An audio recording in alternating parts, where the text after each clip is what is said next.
This conference will now be recorded. I want to respect everybody's time for showing up with us here. Hi, everybody. You ready for part 2? How's your world? You're safe and healthy for now? Maybe uncomfortable, but safe and healthy. That's what I'm going for right now. So, good. All right. So, we kind of reviewed the core competencies last time. So today we'll go through the elements of a teaching portfolio, and the reasons for doing that would be to be able to show evidence or present evidence for that we are competent in those 10 standards we went over. So we're going to kind of review that. Did anybody download that simple little worksheet I put together with each standard listed and said, what's evidence that I did it? And just took notes. How do I know I show that I know this stuff? How do I do that? I think it's important to take notes about what you think you already do and what you think you can do better, no matter what. I mean, not even if you don't ever apply for certification or anything like that. This self-evaluation part, to me, is the most important part in becoming a better teacher, is really trying to look at what do I do? What do I know as it relates to these standards that we've talked about, that other teachers have recognized as important in being able to be a good teacher. So, as you're just trotting out, you don't need a worksheet to do that. You can do it on a piece of paper. What do I know about learning differences? What do I know about learning environments? What do I know about integrative approaches, and do I use them? How do I demonstrate that I know this stuff? What are my attitudes about it? Do I think it's dumb? Do I think it's important? Do I think it's, what are my attitudes? And really taking a look at that, not what should my attitudes be, but what are my attitudes about these things? What do I know about my course content? What do I know about actually applying this content in the real treatment room? And can I show other people how to do that? Am I able to understand different strategies for delivering this information so that somebody actually learns something from me? So really asking those questions, and what does it look like if I wanted to show somebody else that I know that stuff or can do that stuff? So what are my skill sets, and can I show somebody? That makes sense? Sure it does, yeah. Side note here, teaching online is really difficult, right? For me, and for probably most people listening, we're used to being in the classroom, having our students around and feeling energies and this three-dimensional thing. And with this, I have to, when you're teaching online, you're staring at a computer and you're trying to pay attention to the slides, so what did I want to tell them about this? And then you're trying to look over here to the video faces, and you guys are so cooperative, because if you have your thing on, you're giving me thumbs up, like trying to be interactive, because you understand, you're teachers too, you understand this is really challenging, but there's challenges in every kind of teaching. So what a good practice to say, this is kind of uncomfortable. Does it take different skills to teach online? It probably does. So this is my own self-evaluation I'm doing as I'm trying to go through these things that the Alliance has asked me to share. So yeah, that's my side note. Yes, growth does come from discomfort. We have to get just beyond our comfort zone for any growth or learning to occur, right? We encourage our students to step out there, just be a little, try that technique. See if you can do that with that arm without hurting someone, right? Write that business plan, right, Kelly? All right, so the whole reason to put together a teaching portfolio is to be able to go through that evaluation and say, here's what my teaching is all about. So part of that should be in your portfolio is what you actually think about teaching. What's your philosophy? What type of experience do you have already? And, that's usually in the form of a resume or a CV, something like that. And then your actual documentation of teaching. So if you teach one or more classes, you might have your syllabi and your lesson plans for the different classes, or at least one as part of an example in your teaching portfolio. Here's what it looks like when I have documentation for my classes. And you want to have some kind of documentation or evidence that you're actually effective. So you probably are going to want to be evaluated by someone, maybe a supervisor, maybe a colleague, but certainly the students that you're teaching, right? So you're going to want to have some kind of evidence of effectiveness. And evidence, and in addition to effectiveness in someone's evaluation of you, but how do you know if what you're doing is actually helping students learn? So you have to have some kind of assessments of their learning in that portfolio to say, yeah, they're here. The students actually learned something from me, and here's some evidence of that. They passed a test. They journaled and told me about their experiences. I observed them practicing these techniques, and they were quite efficient, or they do, so observations is a type of assessment. We'll talk about that more today. And, in your teaching portfolio, you should show something about what you do to improve your teaching. So we didn't arrive perfect teachers our first day on the job, and time and learning the hard way certainly is part of what we do to improve our teaching, but we might do some other things like professional development, going to take C classes, maybe watching some kind of webinar where somebody's talking about teaching portfolios. This might be a way of professional development. Certainly professional development for me is preparing all of this, learning about the core competencies so that I could even try to share that with someone else. Is my own personal professional development. So that's in my teaching portfolio. And maybe some contributions, other things that go in your portfolio, maybe some types of recognition, if you have written any articles or have any publications, contributions you've made to the profession that you hold a license or certification in, maybe evidence of degrees or those other certifications you might have. And then probably you're going to want to have somebody who really loves you write letters of recommendation or references for you. And we'll talk a little bit more about that today too. So those are the kind of things that go in a teaching portfolio.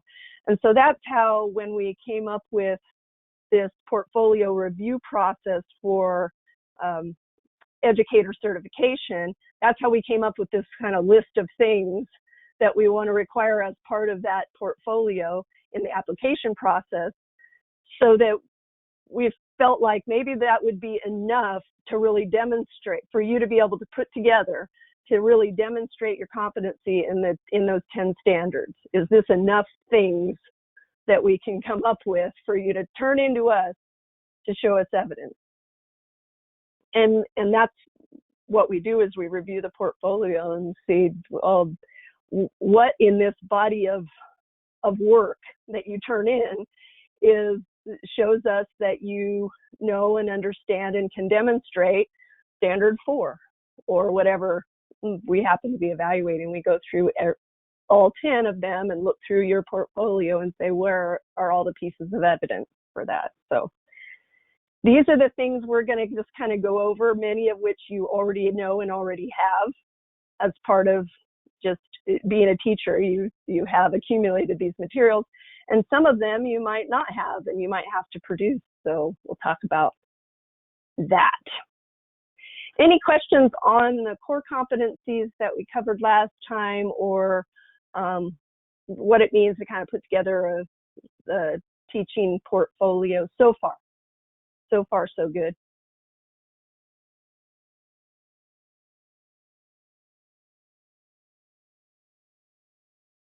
I'm looking over here at the little chat box. I know Naomi keeps me on task. If you guys have any questions and want to type it in the questions box or the chat box, whatever that's called, please do so, because if I miss it, Naomi will read it and interrupt me, and we'll try to answer questions or get to your comments. And your contributions too are important. As having been teachers for however many years, you know what we're talking about here too. I just happen to be describing it from the Alliance perspective. So, all right, so let's talk about assembling these pieces of evidence that we call a portfolio. So things that you may already have, probably you have a resume or a CV of some kind if you've gone out to apply for a job, or maybe you have applied for to be an approved provider with NCB. You probably had to produce some of these things already if you're a CE provider. So you may already have these things. So resume, you probably already have, for a course that any course you teach, you probably already have a syllabus or an outline of some kind that you either hand to the students or you use for your own knowledge. You know, here's what I want to cover. Here's the course objectives. Here's the description.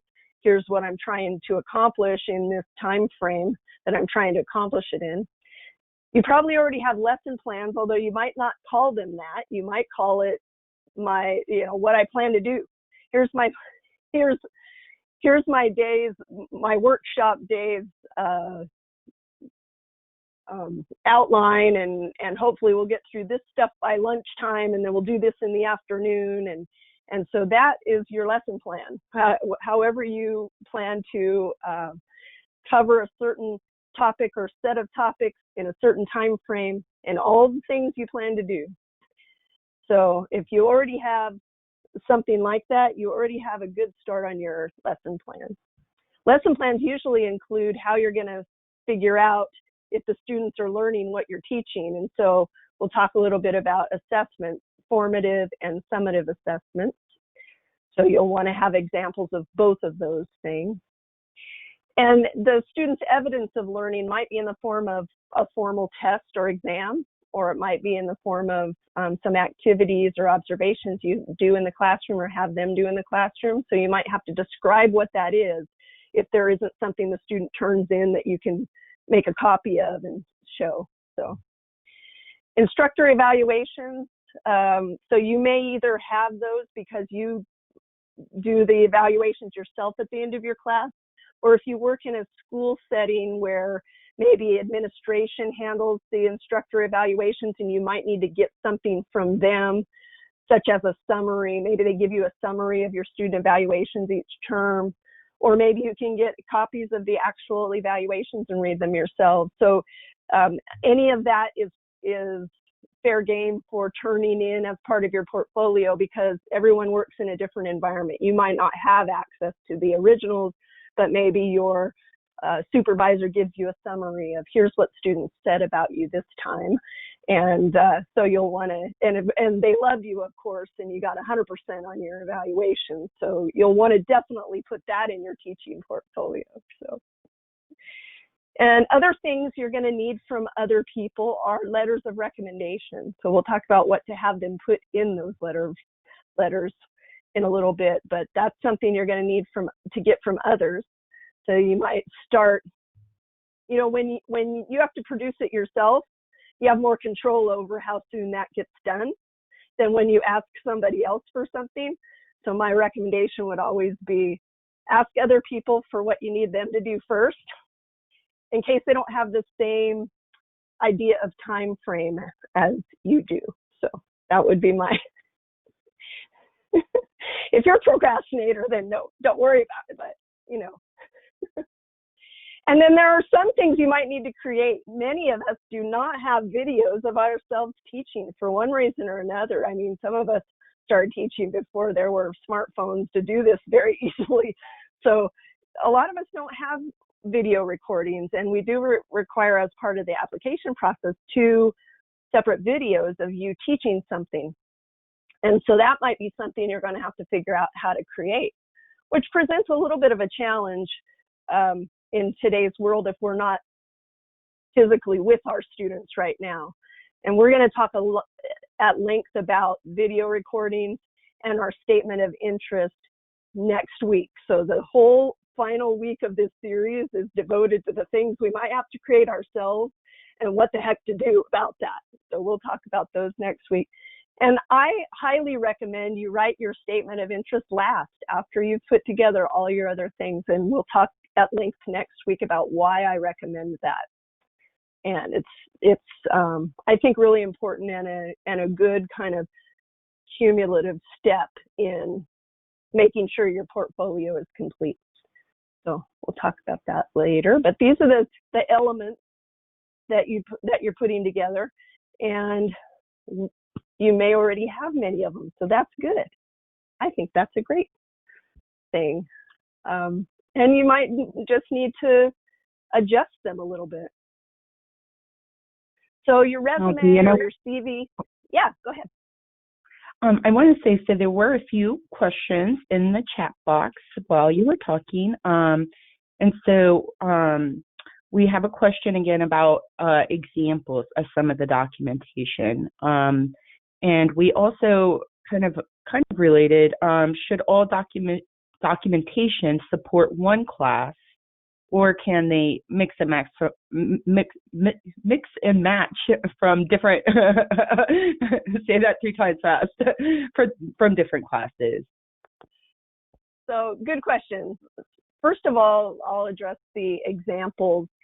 The committee that put together this process and discussed what should go in the portfolio and the application process considered, should we put together sample portfolios for people to take a look at? And it was highly debated, and I guess the consensus became, we don't want to give examples of portfolios because then maybe someone might be influenced to think, oh, my stuff isn't good enough, it really should look like that, rather than showing us what you actually do. And so we decided, and this may change because, as I said, it's been pretty highly debated, but what we decided was we didn't want to show specific examples. We wanted to talk about what you should include, but the whole reason to put together a portfolio is not to do something right. It's to know, what do you do? Because what you do is specific to you and your content and your style and your students and your school, your environment. So we want to know what you do, because that's what makes you the great teacher that you are. And so that's why that decision was made, to not give specific examples, although we talk about what you ought to put in these things, but you might have something different or more than we're even asking for. That's why we don't have samples to just download on our webpage. However, it's something that may change in the future if we just find that these couple of portfolios, the ones we've reviewed so far, have been so fantastic, they'd all make great examples. But I would hate for somebody to take a look at it and say, oh my gosh, I'm not good enough. That's a terrific example, and I don't want to turn mine in now. So we're trying to play with what that might look like and be encouraging and a learning experience for teachers looking at these samples, rather than copying them or having a negative experience. So we're still playing with that idea. So that's why there aren't examples I can just email you right now. And then the other question about having all the materials relate to one course. That was the intention in writing the application process, that you would turn in a syllabus and then a couple lesson plans that go with that syllabus, and evaluations that go with those lesson plans, and assessments that go with those lesson plans, so that as the portfolio reviewer goes through your portfolio, they can see a continuity in how all those pieces work together for you. So I would recommend that you do it that way, but there isn't a hard and fast rule. If you happen to have some really great evaluations for one course, and you have this Maybe you've got 2 different courses and you want to submit them both, but we only have the ability to, maybe you want to take a lesson plan out of one course and a lesson plan out of another course because you really like these particular assessments you do in either course. There's really no rule not to do it that way. As long as you feel like, and this is the bottom line question, am I demonstrating competency in any one of these 10 standards? And did I demonstrate competency in all 10 of them with my complete portfolio? That's what we're looking for.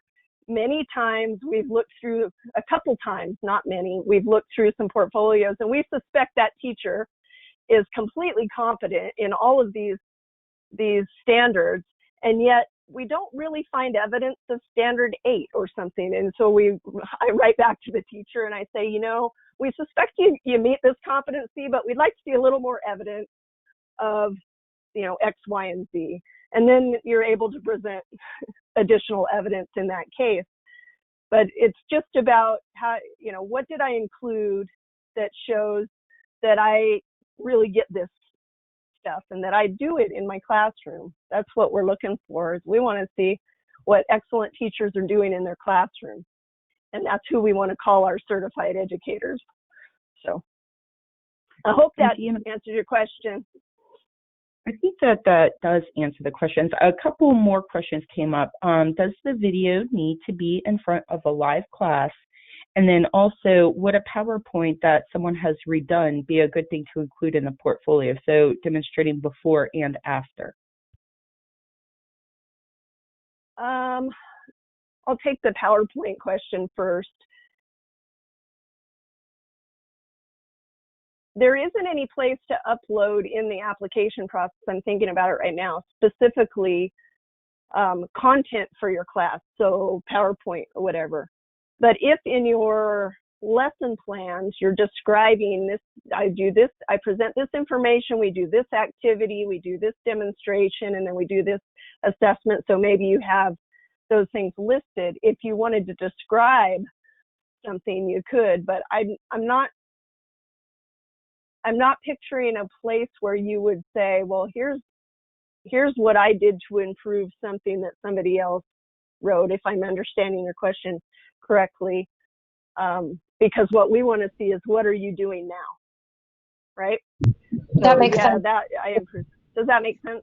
Yeah, it's not so much instructional design, because not all educators will have access to be able to do that. It's about the actual teaching. Excellent. Thank you. Yep. And was that the only question? Did I miss one? That's the PowerPoint question. There was another one, Naomi. The live. Oh, the live class. Yes. So there's the before COVID answer and there's the after COVID answer, right? So that's kind of the answer to everything right now in the world. Before COVID, I would say, yeah, it needs to be in a live classroom. You need to be the one appearing on the frame, but then you can demonstrate answering people's questions and things like that. We've recently adjusted that to include potentially a situation like this, where maybe you're presenting your class in a Zoom or GoToMeeting format, an online format, because you don't have the chance to be with your students right now and you'd like to produce a video of you teaching. The important thing is, you know, so I'm in the video frame. If I wanted to turn this in as an example of me teaching, I would want to make sure that I'm the one being recorded and I'm the one in the video frame, and showing me answering your questions would be one example, or maybe presenting some information and answering questions. Each of these is about 5 minutes long, so it's not like you have too much time to demonstrate something. So you want a snippet of you actually covering, and this is the bottom line again, what core competency do I want to demonstrate in these videos, and did I do it in 5 minutes, right? So making sure that, well, I want to show that I know my content, so I have content knowledge, so I'm going to describe, you know, the neuromuscular junction in my anatomy class or something like that. You might describe your content in a way that sounds like you know what you're talking about, and then being able to, then that might be standard 4, and then maybe I answer some questions or help a student learn something. And that's one way of demonstrating that I'm able to assess whether students are learning, and you are able to see that and hear that in my video. And so that might be evidence of standard 6 or 7. So it just depends on what you're trying to do. That's why actually I'm saving that and your statement of interest for next week, because I want to talk about how you decide what to put in those things. Because we want to take a look at your whole rest of your portfolio. What did I already demonstrate? Well, it looks like I'm real good on standards 2 through 8, but I needed to figure out how to demonstrate standard 1, and I needed to demonstrate standard 9 or something else. And then once you see, okay, that's the little bit of the weakness in my portfolio, it's really evidence of those. So I'm going to do a video that demonstrates evidence of those. Or I'm going to make sure to write that in my statement of interest so that I can show that I have some knowledge and an appropriate attitude toward that particular standard. So there's a strategy for putting this together to make sure you cover all 10. And that's my recommended strategy. So we will talk a lot more about video and statement of interest next week because of that. So let's talk about a few things that you already probably know about. So your resume, this is something you won't necessarily upload during the application process, but the online application will ask questions such as, what education have you had in your particular content area? What, if any, teaching experience do you have, right? You probably have teaching experience if you're applying for an educator certification, so you're going to want to fill that out. What licenses do you hold, or registrations, depending on what's required in your state or jurisdiction? You'll want to put in what you have. And other things, it asks for other things that aren't required, but if you happen to belong to a professional organization, you'll want to put that in.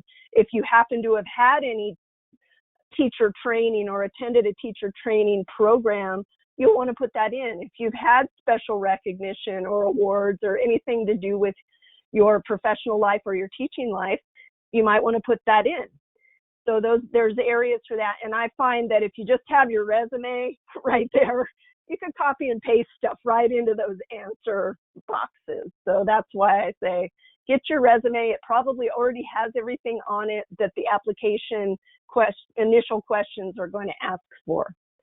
So that's where you'll grab that kind of personalized stuff. Now, most teachers who teach in an entry-level program are going to have a syllabus, because you usually have your course description and objectives and maybe a class schedule that you hand to your students at the beginning. Maybe it has some policies and procedures. This is how we're going to do stuff. Here's how you're going to be graded. Things that go into a syllabus. Sometimes CE providers don't necessarily have a syllabus, but they might have some kind of summary or something they give to the students, either email them ahead of time or maybe hand out in the workshop or the classroom. That's what we're calling your syllabus or your course outline. Whatever it is that is an overview of the class that includes important information that you give to your students so they know what to expect. Right? So that's really what goes in a syllabus, and some of them will be quite long and some won't, depending on your course and your situation. And so how many people already have syllabi or a course outline or of some sort? Everybody? So that my CE providers are going, because that's not something you may normally say, here's your syllabus, but you probably have something that you, even if it's just something you use yourself to kind of keep you on task for the thing, you could make that your course outline or your syllabus by maybe adding a few other things to help the person reviewing your portfolio understand, this is how I present my class. So here's the description, here's the expectations that the outcomes that the students can expect to receive at the end of the class, by the end of the class. Here's some of my policies, if you have any, that hey, you raise your hand when you ask a question or something.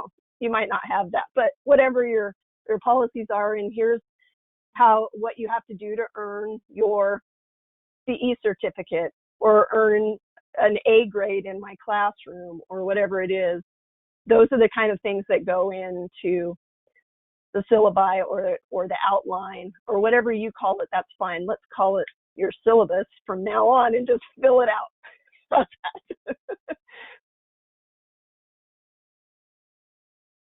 Lesson plans, then, if you're not used to having a syllabus, you're probably not used to having lesson plans.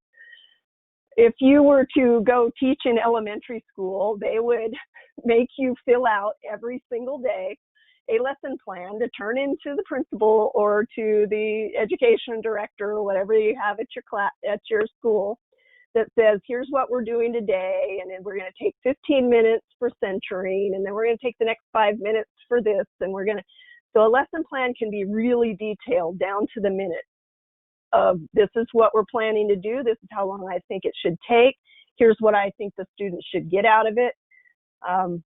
But you might not have something that detailed, and you might not even call it a lesson plan, but you do have a plan.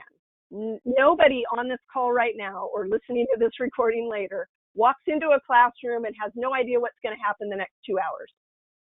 Now, in truth, none of us know what's going to happen in the next 2 hours, but we always have a plan for what we think is going to happen, right? So what I think is going to happen when I log on to the webinar today was that I was going to open up my slides and you'd be able to see them.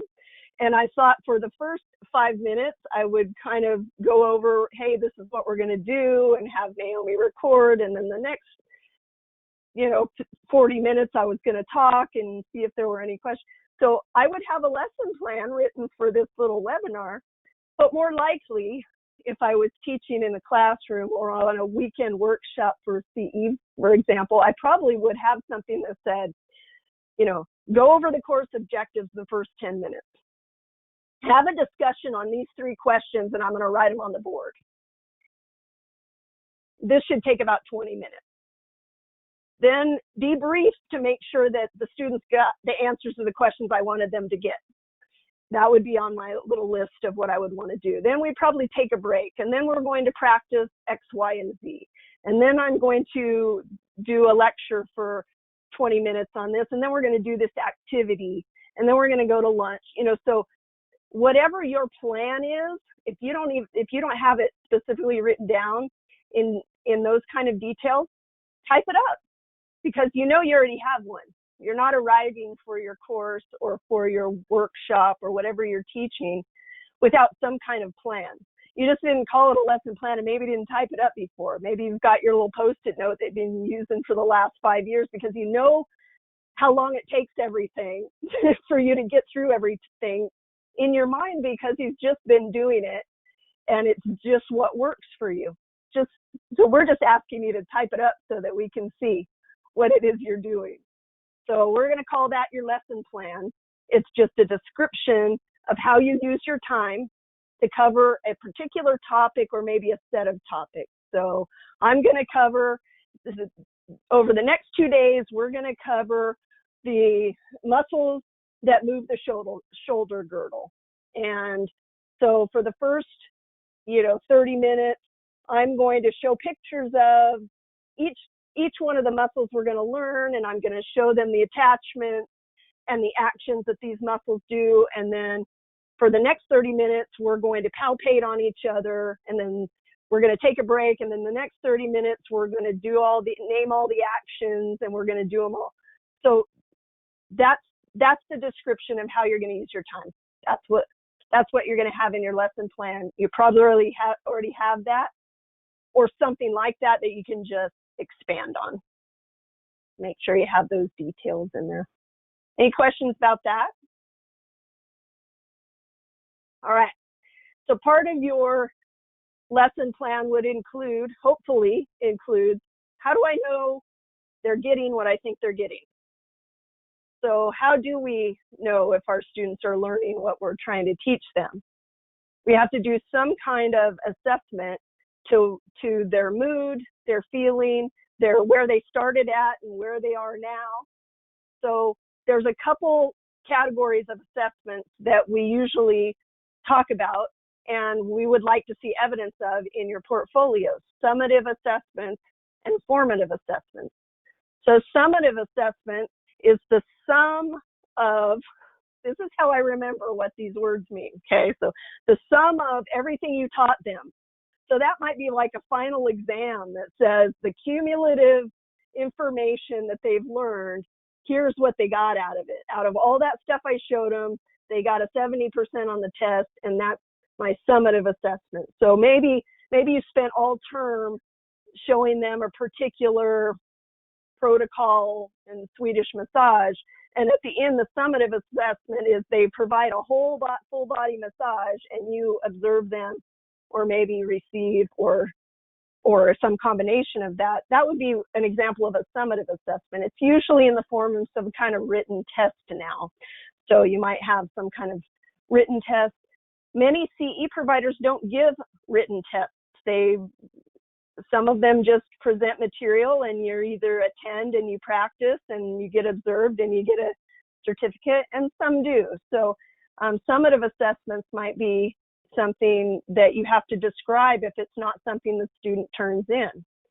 And more likely that's going to be the case for formative assessments. So we don't just wait till the end of teaching everything to find out if students got anything out of it, particularly if we teach over a term or a length of time that's several weeks or months.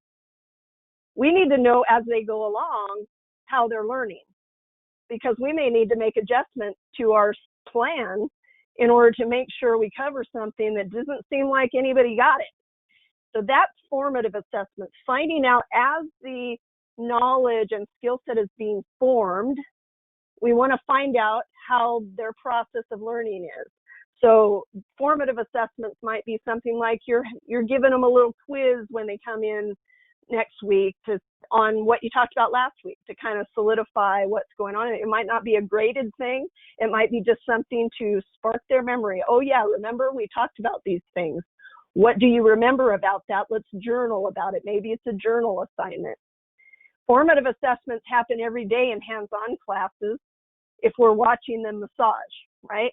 We are observing. That's a huge formative assessment, how we observe what they're doing and helping them make adjustments to their body mechanics, for example, or some type of way they're using their hands that you can see is not in their best interest for their career longevity if they're doing something with their thumb way out there, or so you're observing them every day. That's a formative assessment. And although it might not be something tangible that you turn in, you might write up, here's what I do. So during this lesson plan, when they're doing their practices or when they're doing their exchanges, I'm observing for these 4 things. Here's what I'm looking for. And when I don't find it, I go over and what do? I help correct the student and adjust. So your description of how you conduct formative assessments will be really helpful to include in your portfolio. So that's something that everybody's doing, whether you called it a formative assessment before or not. You're always observing and asking questions. You ask questions of your students, and if they can't really come up with the answer, you might need to revisit that particular information. So that's what you're doing there. Any questions about the difference between the 2 types of assessments and that you might turn in? That sounds pretty good. All right, stop me if anybody has questions, Naomi. We're just cruising right along. Will do. So far, so good. So some of the evidence for students learning is to turn in some of those completed assessments, and we ask for evidence of student learning in the form of formative and summative assessments. So if you happen to give quizzes to your students, you can just turn in a couple of samples of what the students turned back to you to show that here's the question and here's what they answered. Now make sure you redact any student names that you want to protect their privacy as if they were one of your clients in this particular case. But eliminate the student's name. We just want to see the evidence that the student did what you asked him to do, and that you were able to turn in an example of that.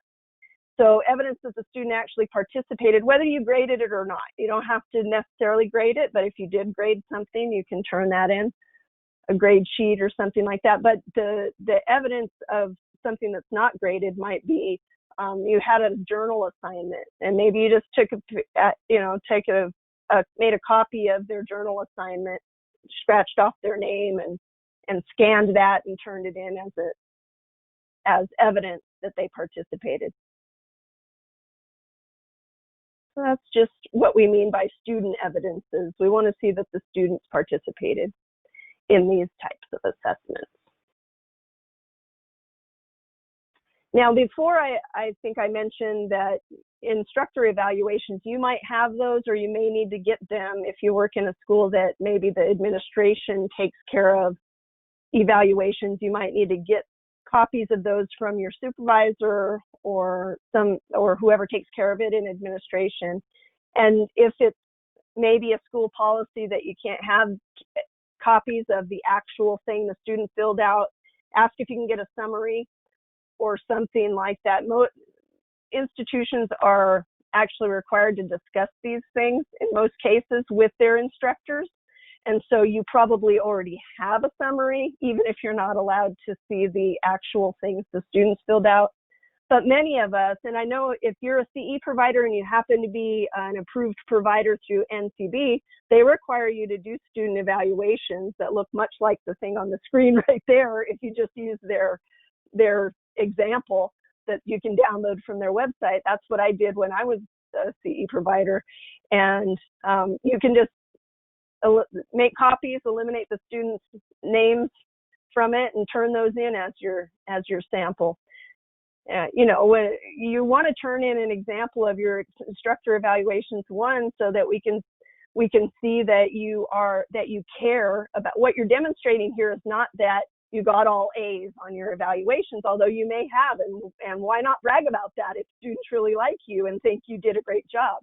What we're looking for here is, as a teacher, you know how important it is to get your own feedback and make adjustments when necessary. So even if there's a poor evaluation, that can almost be so much more helpful in developing our teaching skills than everybody saying they love you. Of course you love me, but what could I do better? And so that we'd like to see how you might use these evaluations. So you can put some of that in your statement of interest, and we'll talk about that next week, how you might address that in your statement of interest. But the reason to look at evaluations and to have them as part of your portfolio is to demonstrate that you care about ongoing learning and your own professional development and adjusting so that your students are learning as much as they can from you because you're effective. So that's the reason to have those kind of things. Any questions there? Oh.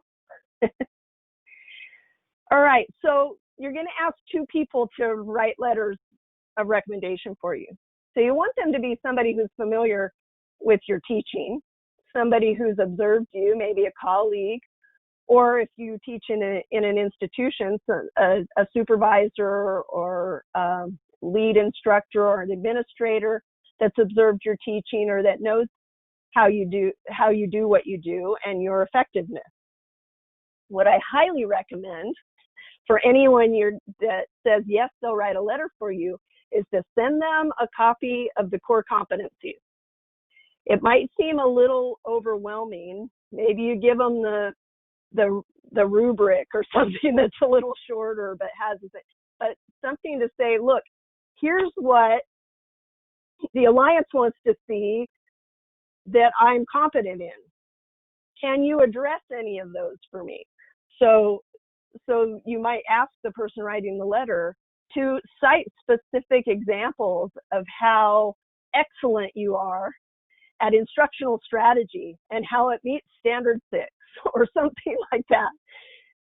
So the folks that I've talked to about writing letters, I've said, have you seen core competency document that we're evaluating the teachers from, because that might really help you with using specific language in your letter. Because likely the people you ask already know that you're an excellent teacher and are on your team. You're not going to ask somebody that really thinks you're crappy. Okay, don't do that. Ask somebody to write a letter that knows how fantastic you are. And then it'll really help them to have the language of the core competencies to say, these are the instructional strategies I've witnessed this teacher using in the classroom. And when she assesses her students, she does this or that. And when he is interested in improving himself, he takes a look at the evaluations and does this or that. So you want to help them help you by giving them the documentation that you're trying to live up to, that you're trying to meet. So does that make sense? I'm asked a lot to write letters of recommendation for people, or I have been over the years. So if you've ever been asked to write a letter of recommendation for a student or a colleague or an employee, it's fair of you to say, what do you want me to say? What are they looking for? Because ethically, I'm going to only say things that are true for me in writing that letter, but I can say anything. I'd like to know specifically what they're looking for so that I can address those things. So I think the people who are writing your letters might appreciate receiving a list of the core competencies, so they really can be helped in what are they looking for. So, right? How are we doing? Good. All right. So I want to open it up to questions or discussions about any of these items, because I want to save videos and statement of interest for next week, just because I want to just, flush it out, talk in detail about what things you should put in there. Because the other thing too is the statement of interest, we've asked you to keep it to 2 pages. So I find that to be the biggest challenge, because I'm a writer and a talker. It's really difficult to keep it limited into the 2. So let's talk about how to organize that and keep it within that. Now, if you went to a 3rd page, we're not going to fail you and say, sorry, but we want to help you keep it within the rule, right? We're trying to follow the rules. That's what we do. So tell me about if you have any questions as far as your own style or the things you do in your classroom or with your classes where you feel like you're not sure if you're meeting a particular standard or not. Does anybody have those kinds of questions or issues? It's funny that in the schools where I've taught, because I teach business, and this reflects the industry's attitude about business, like, oh, look, we'll hand business to her, she'll go over there and take care of it. And I don't know how much they pay attention to what I'm doing beyond, look, she did it. We can check that off. We have student evals. We can check that off. I mean, that's going to be interesting when I go to the 2 people I'm thinking of to get to write these. Like, have you watched me teach? Do you have any idea what I'm doing in there? Right. Sadly, Kelly, of course, I work with the Business Mastery and help teachers teach from that. And it's so tricky because sadly, that's what happens. A lot of times it's like, okay, go teach business. All right, let's check that off. Now come back to the important stuff and go back to clinic or go back to whatever. And we want them to bring us into the classroom because we want the students to get this information. I mean, anybody who's practiced for any length of time knows you can give the most fantastic massage in the world, but if you can't get somebody to get on your table to receive it because you don't know how to market yourself, it's all bets are off, right? Yeah. So we want them to get that information, but a lot of times it doesn't get integrated into the entire program, or the importance of business or other types of topics like that.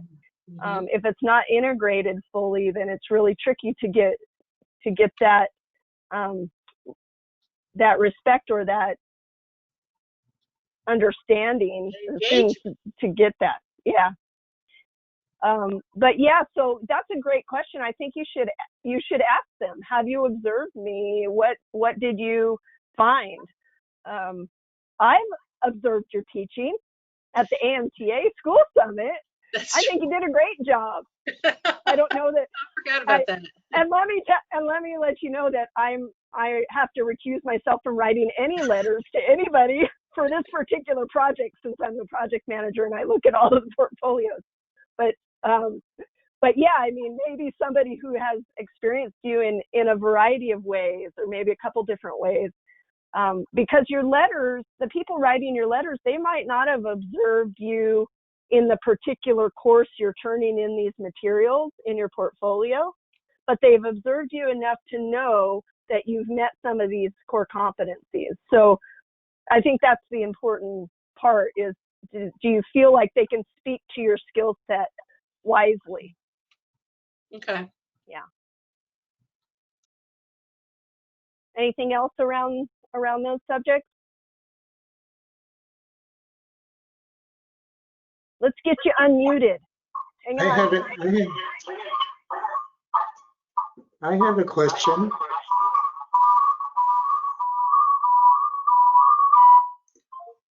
Sorry about that. I have a question. That's okay. The question is about any tips you have for teaching different type of students, like because there is such a generation gap. We have students who are 18 years old, and then there are 40, 50-year-old and 60 years old, all in the same class. How do you handle? Any tips? Well, I have lots of tips, because that's been happening. I've been teaching in massage specifically for more than 15 years.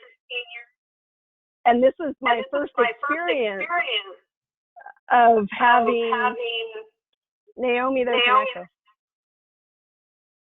Help me. Oh, okay, here we go. So massage is my first experience in teaching adults, and in a setting where I had an 18-year-old and a 62-year-old in my first class. I had both, and then everybody in between. And I found that challenging, but what I did, and I don't know if this works for everybody, but what I did is tried to find every human sitting in your classroom, no matter what their age is, has experiences and skills that they can share with other people. And so the 18-year-olds I found were much more technical savvy than me or the other folks in their 60s. And so we could learn some of the things that they knew about social media and technology and things, so we could help them, the younger folks, improve their confidence and in being able to present themselves as knowledgeable about anything, so that they could integrate that confidence within their massage practice.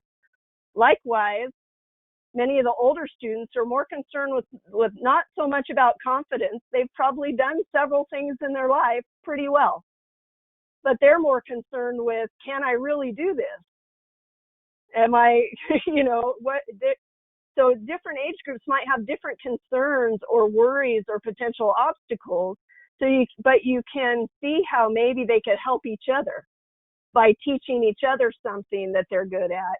And so in the classroom, what I like to do is have everybody by the time you're there for a few weeks, everybody starts to know each other, right? Oh, well, that's the one that cooks the really good, breakfast rolls. So make sure she gets assigned to breakfast in the morning. So, whatever it is, so that they can start sharing with each other what their benefits are. Because if you do that, then everybody feels like their place is important in the classroom. And to me, people start isolating and doing different things, and the differences in the classroom get wider, if they don't feel like their role in the classroom is important and who they are and what they bring is important. I find that particularly challenging for the younger students who want to feel like they have to prove themselves because they haven't had 13 jobs and 12 kids and 3 divorces like many of us, you know, whatever it is going on in our lives that we've had, that we come to, and, you know, we've already had some experiences. This COVID thing is a great example. Some of us, you know, we've never seen anything like this in our lifetimes, likely if we were born and raised in the United States. And unless you're 100 years old and you were here during the Spanish flu, where you probably had to stay home too, if you survived that. But we've had a lot of other experiences, though, that show us that this is something that will change. It won't always be like this, and it's okay that we don't know what's going to happen next. But I guarantee you, any 18-year-old in your classroom has no experience with how things work out later. Everything's worked out for them so far, and they've never had something like this happen before. So those are things, as our students come back, I think we're really going to have to be sensitive to, that they don't have an experience with things working out and or you know, giant situations that feel like the worst thing that's ever happened to them. And you know, I try to tell some of my younger colleagues that I'm so happy that this is the worst thing that's ever happened to you, right? So I don't know, I went off on a COVID tangent there for a second, but I think trying to find the similarities in classrooms helps with the different age groups so that we can learn reasons to respect youth. At the same time, we can respect experience. And it's just building those relationships, I think, in the classroom that helps no matter what the topic is. I don't know if that answered your question. Yeah, And there was it I'm sorry, go ahead. Yeah, go ahead. There was an interesting comment in the chat box. A tip is to find out what motivates your learners and why they are in massage school. And she said, just like our clients, not everyone with back pain wants to run a marathon.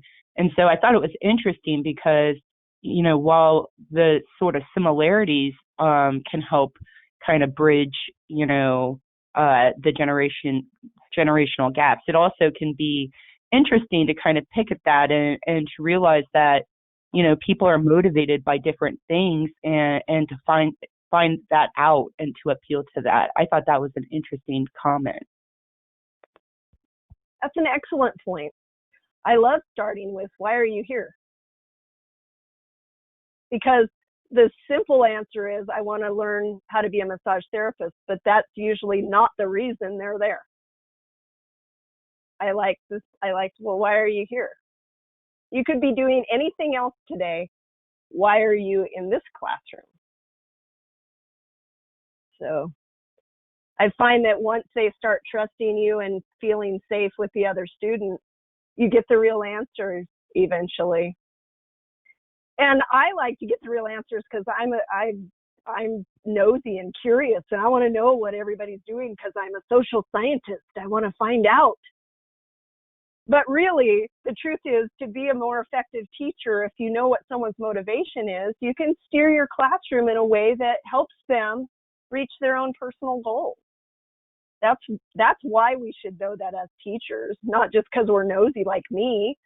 You know, I should know it because I want to help them to attain their goals. So I probably should know what their goals are in order to help them do that. So anyways, that's me being silly, but it's the truth. It's the truth according to me. So, which is the only truth I know. Are there any other questions? I know we're right at the hour. I have this slide up on the screen just because if you feel like you're finding any gaps or you're not sure if maybe you want to try taking an online course related to any of the core competencies.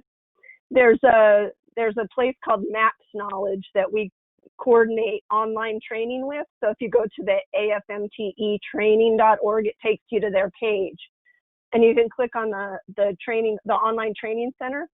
And also, is it on our website somewhere, Naomi? I made a chart of all the Max Knowledge courses and what core competencies they might meet, in case you think, well, I need some study on Standard 6.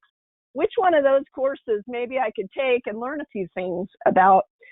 So we do have a chart, and I'll email it out to everybody because I can't remember where it is. I'm sorry. But we'll get that chart out in case you're curious about these courses. And I think there's some kind of discount for being an AFMTE member if you happen to be one on those online courses. It's not the only place to get resources, and certainly you can learn a lot of things for free out there. I suspect that if you're on this call right now, you already are competent in all of those 10 standards. You just have never really thought it through before, and now you're trying to describe how. So we'll meet again next Tuesday. If all works out well, I'm going to be coming to you live from a massage therapy campus in Tumwater, Washington, which I guess is outside of Olympia, because I'll be traveling to Washington to do some education stuff up there. And so our webinar will be coming to you from there next week. And we'll talk about making videos. We'll be producers for a moment, and we'll talk about writing your statement of interest so you can really get into who am I and why am I doing this anyways. How's that sound? Thanks for being here, everybody. I'll see you next week. Until then, stay safe and healthy, and encourage that of everybody around you. Thank you. Thank you.